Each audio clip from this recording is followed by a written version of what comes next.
ಇಬ್ಬರ ಅಣ್ಣ ತಮ್ಮ ಇರ್ತಾರೋ.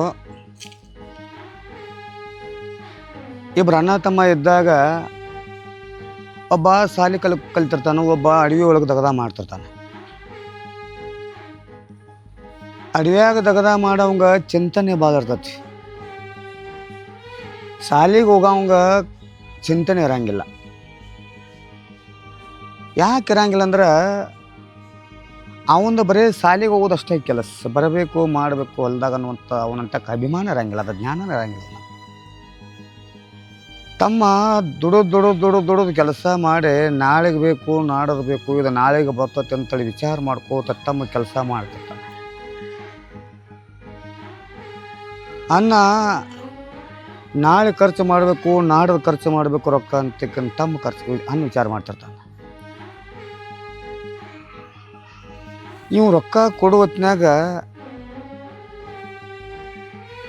ಯಾಕೆ ತೊಗೋತಿ ರೊಕ್ಕ, ಎದಕ್ಕೆ ತೊಗೋತಿ ರೊಕ್ಕ, ಎಷ್ಟು ಬೇಕು ರೊಕ್ಕ ಅಂತ ಯಾವಾಗೂ ಕೇಳ್ತಿರಂಗಿಲ್ಲ. ಒಟ್ಟು ಕೇಳಿದಾಗ ಕೊಡ್ತಿರ್ತಾನೆ ಅಷ್ಟ.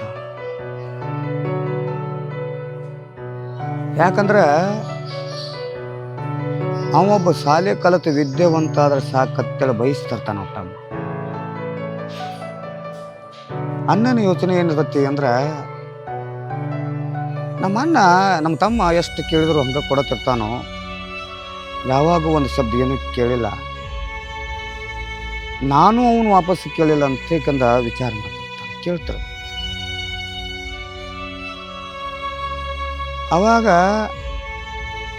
ಒಂದು ದಿವಸ ಒಂದು 10,000 ರೂಪಾಯಿ ರೊಕ್ಕ ಕಳಿಮಕ್ಕ 500,000 ಕೊಟ್ಟಿರ್ತಾನೋ, ಅದು ಕಂಡು ಬಂದೇನೆ. ಬಂದ ದಿವಸ 10,000 ರೂಪಾಯಿ ಅವಾಗ 10,000 ರೂಪಾಯಿನ ಕೊಟ್ಟು ಬಿಡ್ತಾನೆ, ಕೇಳಂಗಿಲ್ಲ. ಶಾಲೆಗೆ ಎಜುಕೇಶನ್ ಕೊಳೆ ಮ್ಯಾಗಂದ್ರೆ ಕೊಟ್ಟು ಬಿಡ್ತಾನೆ, ಕೇಳಂಗಿಲ್ಲ. ಅವೆಲ್ಲ ಹೋಗ್ಕೊಂಡು ಏನು ಮಾಡ್ತಾನೆ, ಅವ ಖರ್ಚು ಮಾಡಿಬಿಡ್ತಾನೆ. ಅದಕ್ಕೆ ಕೊಟ್ಟೆಲ್ಲ ಅವ ತಮ್ಮ ಕೇಳಂಗಿಲ್ಲ. ಏನು ರೊಕ್ಕ 10,000 ರೂಪಾಯಿ ಕೊಟ್ಟು ನೀವು ಖರ್ಚು ಮಾಡಿ ಏನು ಎದಕ್ಕೆ ಕೊಟ್ಟೆ ಕೇಳಂಗಿಲ್ಲ. ಯಾಕಂದ್ರೆ ಅವ್ನು ಕೊಳೆ ಮ್ಯಾಗೆ ಇಸ್ಕೊಂಡು ಹೋಗಿರ್ತಾನೆ ಅನ್ನೋದು ಅವ್ನು ಗುರುತಿರ್ತೈತಿ. ಮತ್ತೊಂದು ದಿವಸ ಒಂದು 20,000 ರೂಪಾಯಿ ಕೊಳೆ.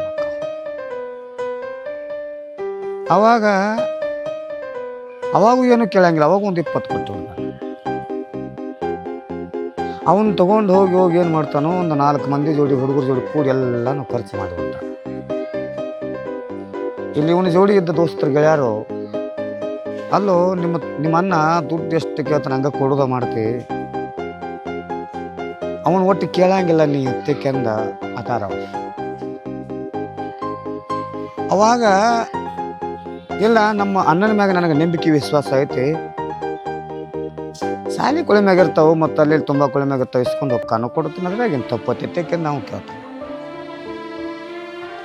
ನೋಡು, ಬರೀ ಹಂಗೆ ಕೊಡೋದು ಮಾಡಬೇಡ, ಇದ್ದಿದ್ದೆಲ್ಲ ಮಾರಿಬಿಟ್ಟು ಅಂದ್ರೆ ನಿನಗೂ ಇಲ್ಲ ಆಗತ್ತಿ, ಅವಂಗೂ ಇಲ್ಲ ಆಗತ್ತಿ, ಇಬ್ಬರು ಕೂಡಿ ಬೀದಿಗೆ ಬಂದ್ರೆ ನಿಮ್ಗೆ ನೋಡೋಕೆ ಯಾರು ಇಲ್ಲ ಆಗತ್ತೆ, ವಿಚಾರ ಮಾಡಿ ಕೊಡುತ್ತಪ್ಪ ಅತ್ತಕ್ಕೆ ಅಂತ ಹೇಳ್ತಾರೆ. ಆದರೂ ಕೇಳಂಗಿಲ್ಲ. ಅವನ ಮೇಲೆ ನಂಬಿಕೆ ಇರ್ತೈತಿ. ಅವನು ಖರ್ಚು ಮಾಡ್ತಾನೋ ಏನು ಹಾಳು ಹಚ್ತಾನೋ ಗೊತ್ತಿಲ್ಲ, ಕೊಡ್ಬೇಕಂತೇಳಿ ನನ್ನ ಧರ್ಮ ಐತಿ. ಅವ್ನು ಶಾಲೆ ಕಲಿಬೇಕಂತ ಅವನ ಧರ್ಮ ಐತಿ, ಕಲಿಯಾಕತ್ತಾನದ್ರಾಗ ಏನು ತಪ್ಪೈತಿ, ಕೊಟ್ಟು ಬಿಡು ಅಷ್ಟೇ ಕೆಲಸ. ಅವಾಗ ಮತ್ತೆ 4 ದಿವಸ ಆಗ ನಾ ಮತ್ತೊಂದು 10,000 ಕೇಳ್ತಾನೆ, ಕೊಡ್ತಾನೆ. ನಾವು ಆವತ್ತು ಮತ್ತೆ ಅವ್ನು ಕೊಟ್ಟು ಒಂದು 4ನೇ ದಿವಸಕ್ಕೆ ಮತ್ತೆ ಇವ್ರು 4 ಹುಡುಗರು ಬಂದು ದೋಸ್ತರು ಬಂದು ಕೇಳ್ತಾರಲ್ಲೋ, ಸಂಸ್ಥಾನ ಸಾಕಷ್ಟು ಐತೆ ಅಂತೇಳಿ ಕೊಟ್ಟು ಹಾಳು ಮಾಡಬೇಡ, ಏನು ಕಾರಣಕ್ಕೆ ಕೇಳ್ತಾ ಇಸ್ಕೊಂಡು ಹೋಗೋಣ, ಅದನ್ನ ಕೇಳಿ ವಿಚಾರ ಮಾಡಿ ಕೊಡುತ್ತ ಬಾರ್ತಕ್ಕಂತ ಕೇಳ್ತಾರೆ. ಇವರು ಹೇಳೋದು ಕರೆಕ್ಟ್ ಐತಿ, ನನಗೇನು ಸುಮಾರು ಹೇಳಕತ್ತಿಲ್ಲ, ಇನ್ನೂ ಒಂದು ಸ್ವಲ್ಪ ವಿಚಾರ ಮಾಡಿದ್ರೆ ಆತೈತಿ, ಯಾಕೆಂದ್ರೆ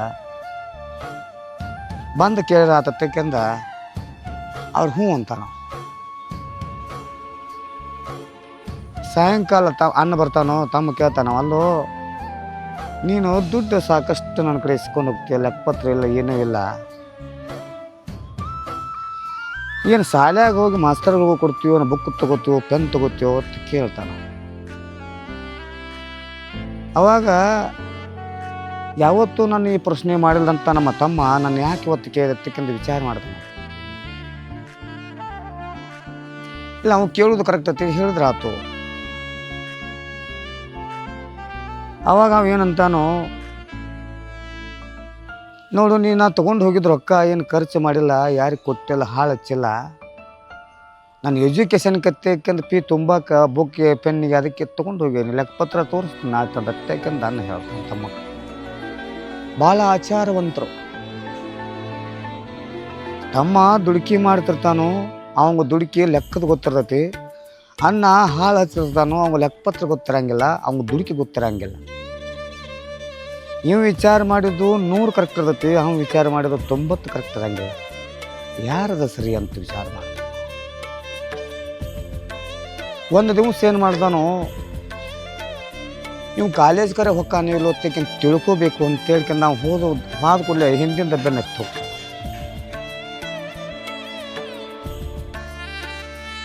ಹೊಕ್ಕಾನು. ಹೋದ ಕೂಡಲೇ ಇವು ಹಿಂದಿಂದ ಬೆನ್ನತ್ತಿ ಹೋಗಿ ಕಾಲೇಜ್ನ ಹೋಗಿ ಕೂತು ಬಿಡ್ತಾನೆ. ನಾವು ದೂರ ನಿಂತು ನೋಡ್ತಾನೆ. ನಮ್ಮನ್ನ ಕಾಲೇಜ್ಗೆ ಹೋಗ್ತಾನ. ಕಾಲೇಜ್ ಬಿಟ್ಟು ಕೂಡಲೇ ಅವನ ಹಿಂದಿಯಿಂದ ಬಂದು ಬಿಡ್ತಾನ. ಬಂದ ಅವ ಬರೋಕ್ಕಿಂತ ಮುಂಚೆ ಒಳಗಡೆ ಬರ್ತಾನೋ. ತಮ್ಮನ ಒಂದು ಪ್ರಶ್ನೆ ಕೇಳ್ತಾನ ನಾವು ಕಾಲೇಜ್ಗೆ ಹೋಗುವಂಥ ಅನ್ನ. ಅಲ್ಲ, ಯಾವತ್ತು ನೀನು ಯಾರು ಬೇದ್ರು, ಯಾರು ಏನು ಅಂದ್ರು ಅದನ್ನು ತಲೆಯಾಗೂ ತೊಗೊಳವಲ್ಲ, ಯಾರು ಏನು ಹೇಳಿದ್ರು ಅದನ್ನ ಕೇಳವಲ್ಲ, ಇವತ್ತು ಎಲ್ಲನೂ ನೀನು ಕೇಳಾಕತ್ತೀಯಲ್ಲ, ಏನಾಗೈತೆ ನನಗತ್ತೆ ಅಂತ ಕೇಳ್ತೀನಿ. ಯಾರೋ ಅನ್ನ ಕೇಳ್ತಾನೆ ತಮ್ಮ. ನೋಡಪ್ಪ, ದುಡಿಯಾವ ನಾನು, ದುಡುಕಿ ಮಾಡವ ನಾನು, ಇದನ್ನೆಲ್ಲನೂ ಸಂರಕ್ಷಣೆ ಮಾಡ್ಕೊಂಡು ಹೋಗ್ತೇನೆ. ಒಬ್ಬ ನೌಕರಿ ಹಿಡಿಸ್ಬೇಕಂತ ಭಾಳ ಪ್ರಯತ್ನ ಪಡಾಕ್ತೇನೆ. ನಾನು ದುಡ್ಕೋತಾನೆ ಹೋಗೋದು, ಇದ್ರಾಗ ಬಂದು ನೀನು ದುಡ್ಕೋತ ಹೋಗೋದು ಆಗಬಾರ್ದು. ನೀವೊಬ್ಬ ನೌಕರಿ ಆದಂದ್ರೆ ನಾನು ಖುಷಿ ಪಡ್ತೀನಿ. ನಿನಗೆ ಕೊಟ್ಟು ನಿನಗೆ ಕಲಿಸಿದಟ್ಟು ಸಂತೋಷ ಸಿಗುತ್ತೆ ತೆಕ್ಕಂತ ತಂಬ ಕೇಳ್ತ. ಅವಾಗ ಅನ್ನ, ಇಲ್ಲ ನಾನು ನೌಕರಿ ಹಿಡಿತು, ನನಗೆ ನಂಬಿಕೆ ಐತಿ, ನೀನು ನಂಬಿಕೆ ಇಡಬೇಕು ಇಷ್ಟ ಅಂತ ಹೇಳ್ತಾನೆ. ನಾನು ನಂಬಿಕೆ ಇಟ್ಟು ಭೂಮಿ ತಾಯಿ ನನ್ನ ನಂಬಿಕೆ ಇಟ್ಟು ಈ ಭೂಮಿ ಮೇಲೆ ದುಡ್ದಾಕ್ತೇನೆ. ಅದನ್ನು ನಿನ್ನ ನಂಬಿಕೆ ಉಳಿಬೇಕು ಅಂದ್ರೆ ಸದಾ ಕಾಲ ಯಾರ ಮಾತು ಕೇಳಬೇಡ, ನಾನು ಕೇಳಂಗಿಲ್ಲ, ನೀನು ಕೇಳಬೇಡ. ಕಲಿಯೋ ಉದ್ದೇಶ ನಿಂದ ಏನೈತಪ್ಪ ಅಂದ್ರೆ ಒಂದು ನೌಕರಿ ಹಿಡಬೇಕಂತೇಳಿ ನಿಂದ ತತ್ವ ಐತೆ, ಅದು ನೌಕರಿ ತಂದು ತೋರಿಸ್ಬೇಕಂತ ಅಂತ ಕೇಳ್ತಾನೆ. ನಾ ಇಲ್ಲಿವರೆಗೂ ನಿನಗೇನು ಕೊಟ್ಟೇನೆ ಅದನ್ನು ಯಾವುದೂ ಕೇಳಂಗಿಲ್ಲ. ಇಲ್ಲಿವರೆಗೂ ನಾನು ನಿನ್ನ ಏನು ಮಾಡಿದ್ದೇನೆ, ನಿನಗೇನು ಕೊಟ್ಟಿದ್ದೇನೆ, ಏನು ಕೊಟ್ಟು ತೊಗೊಂಡೇನೆ ಅದನ್ನು ಯಾವುದೂ ನಿನಗೆ ಕೇಳಂಗಿಲ್ಲ. ನೀನು ನೌಕರಿ ಒಂದು ಹಿಡಿದು ತಂದು ನನಗೆ ನೀ ನೌಕರಿ ಒಂದು ಹಿಡಿದು ಬಂದೆ ಅಂದ್ರೆ ಇದು ಎಲ್ಲನೂ ಖರ್ಚು ಮಾಡೋದಕ್ಕೆ ನನಗೆ ಸ್ವಾರ್ಥಕತ್ತೆ ಅಂತ ತಮ್ಮ ವಿಚಾರ ಮಾಡ್ತಾನೆ. ಆವಾಗ ಅನ್ನ ಕುತ್ಕೊಂಡು ವಿಚಾರ ಮಾಡ್ತಾನೆ. ಇವ್ರು ಹೇಳೋದು ಕರೆ ಐತಿ, ಸುಳ್ಳನ ರೊಕ್ಕ ಇಸ್ಕೊಂಡು ಹೋಗಿ ಖರ್ಚು ಮಾಡಿನಿ ಅಂದ್ರೆ ಸರಿ ಬರೋಂಗಿಲ್ಲ. ಏನಾದರೂ ಒಂದು ದಂಡಿಗೆ ಹತ್ತಬೇಕು ನಾನು ಅಂತಕ್ಕಂದ, ಏನಾದರೂ ಒಂದು ಮೆಟ್ಟಿಗೆ ಹತ್ತಬೇಕು, ಯಾವ್ದಾರ ಒಂದು ನೌಕರಿ ಹಿಡಿಬೇಕು. ನನಗೆ ಹೇಳೋದು ಕರೆಕ್ಟ್ ಐತಿ, ತಿಳ್ಕೋದು ನಾನು ಎಪ್ರೈತಿ ತಿಳ್ಕೊಳ್ತಾನೆ. ಸುಳ ಅವರು ಇವರು ಅವಂಗೂ ತಲೆ ಒಳಗೆ ಏನಾದರೂ ತುಂಬಿ ತಲೆ ಕೆಡಿಸಿಬಿಡ್ತಾರೆ. ಜನ ಸರಿಯಿಲ್ಲ, ನಾವು ಹೆಂಗೆ ಒಗ್ಗಟ್ಟದು ಹಂಗೆ ಇಬ್ಬರು ಕೂಡಿ ಮಾತಾಡ್ಕೊಂಡು ಸರಿ ಇರಬೇಕಂತ ಒಂದು ಯೋಚನೆ ಮಾಡ್ತಾನೆ. ಅವಾಗ ತಮ್ಮಗೆ ಹೇಳ್ತಾನೆ. ಏನು ಹೇಳ್ತಾನಪ್ಪ ಅಂದ್ರೆ, ನೀ ಹೇಳಿದ ಮಾತಾ ನಾ ಇನ್ನು ಮೀರಂಗಿಲ್ಲಪ್ಪ. ನೌಕರಿ ಹಿಡಿಯತ್ತೆ ಯಾವಾಗ ನನ್ನ ಬಾಯಿಂದ ಬಂದತ್ತೆ, ಯಾವಾಗ ನಾ ಕಷ್ಟ ಪಡಾಕ್ತಾನೆ, ದುಃಖಗಳನ್ನು ಪಡಾಕ್ತಾನೆ, ಅತ್ತು ನಿನ್ನ ಬಾಯಿಂದ ಬರಾಕ್ತೈತಿ. ನಾನು ನಿನ್ನ ಜೋಡಿ ಒಂದು ಸ್ವಲ್ಪ ಎಟ್ಟರೆ ಹಾಕೋಲ್ಲಕ್ಕೆ ಭಾಗಿಯಾಗಿ ದೂರದ ಕೆರಿಂದ ಕಾಲೇಜ್ಗೆ ಹೋಗ್ಕೊಂಡು ಅವಕಾಶ ಸಿಗ್ತೈತೆ ನನಗೆ ಗೊತ್ತೇಕೆಂದ ಅನ್ನ ತಮ್ಮಗೆ ಹೇಳ್ತಾನೆ. ಅನ್ನ ತಮಗೆ ಖುಷಿ ಅನಿಸಿಬಿಡ್ತೈತಿ. ಏನು ಖುಷಿ ಅನಿಸ್ತೈತೆ ಅಂದ್ರೆ, ಇವತ್ತು ನನ್ನ ಮಾತಿಗೆ ಬೆಲೆ ಸಿಕ್ತು, ನಮ್ಮನ್ನ ನನಗೆ ಹೇಳಿದ ಮಾತಿಗೆ ಒಪ್ಪಿಗೆ ಕೊಟ್ಟ. ನನಗೆಷ್ಟು ಖುಷಿ ಅನಿಸ್ತಂದ್ರೆ, ಯಾರಿಗೂ ನಾ ಇಷ್ಟೊಂದು ನನ್ನ ತಾಯಿ ನನಗೆಷ್ಟು ನಗಿಸ್ತಿರ್ಲಿಲ್ಲ ಆಮೇಲೆ, ಇಷ್ಟು ಖುಷಿ ಪಡಿಸ್ತಿರ್ಲಿಲ್ಲ ಆಮೇಲೆ. ಆದರೆ ಇವತ್ತು ನಾ ಮಾಡುವಂಥ ಕೆಲಸಕ್ಕೆ, ನಾ ಹೇಳುವಂಥ ಕೆಲಸಕ್ಕೆ ಒಂದು ಗೌರವ ಕೊಟ್ಟನ ತಂದಲ್ಲ, ಅದಕ್ಕೆ ಭಾಳ ನನಗೆ ಹೆಮ್ಮೆ ಅನಿಸ್ತಕ್ಕಂತ ತಮ್ಮ ಖುಷಿ ಪಡ್ತಾನೆ. ಅವಾಗ ಆಯ್ತಪ್ಪ, ಇನ್ನು ನೀ ಏನು ಕೆಲಸ ಮಾಡ್ತೀವಿ ಮಾಡು, ನನ್ನ ಜೋಡಿ ನೀ ಬರ್ತನೋ ತಂದಿಲ್ಲ ಅಷ್ಟು ಸಾಕು ನನಗೆ. ನೀ ಬರೋದೇನು ಬೇಕಾಗಿಲ್ಲ, ನಾನು ಎಲ್ಲ ದುಡ್ದು ಇನ್ನು ಹೊಲದೊಳಗಿಂದೆಲ್ಲ ನಾನು ಏನು ಅರ್ಥ ಬರ್ತೈತೆ ಅದನ್ನೆಲ್ಲ ನೋಡ್ಕೊತ ಹೋಗ್ತಾನು. ನೀವು ಒಟ್ಟು ಶಾಲೆ ಕಲಿದೊಂದು ಮಾಡು, ಎಜುಕೇಷನ್ಗೆ ಏನು ಬೇಕು ಅದನ್ನ ಕೇಳು, ಅದನ್ನ ಕೊಟ್ಟು ನಾನು ಹೊತ್ತಕ್ಕಿಂದ ತಮ್ಮ ಅನ್ನಾಗ ಹೇಳ್ತಾನೆ. ದುಃಖದಿಂದ ಹೇಳ್ತಾನೆ, ಸಂತೋಷದಿಂದ ಹೇಳ್ತಾನೆ, ಎಲ್ಲವೂ ಅವನಂತ ಕುಕ್ಕಿ ಬರ್ತೈತಿ. ನಮಗಿಬ್ಬರಿಗೂ ತಾಯಿ ತಂದೆ ಇಲ್ಲ. ಯಾಕಿಲ್ಲ ಅಂದ್ರೆ ನಿನ್ನ ಮೆಟ್ಟಿಗೆ ಹಚ್ಚಿ ನಿನ್ನೊಬ್ಬನ ಮನುಷ್ಯನ ಮಾಡಿ ತೋರಿಸಬೇಕಂತೇಳಿ ನನ್ನ ತಾಯಿ ನನ್ನ ತಕ್ಕ ವಚನ ತೊಗೊಂಡಾಳು.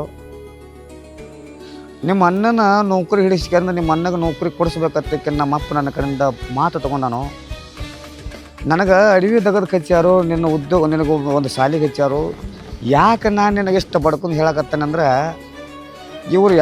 ಇಬ್ಬರೂ ವಚನ ಕೊಟ್ಟಿದ್ದು ಉಳಿಸ್ಕೋಬೇಕಂತೇಕೆ ನಿನ್ನ ಶಾಲೆ ಕಲ್ಸಕ್ಕತ್ತಾನೆ ಪ್ರಯತ್ನ ಮಾಡ್ತಾನೆ ಅಷ್ಟೇ ನನ್ನ ಕೆಲಸ ತೆಗೆದು ಹೇಳ್ತಾನೆ. ಅವಂಗ ದುಃಖ ಆಕ್ಕತ್ತೆ ತಾಯಿ ತಂದೆ.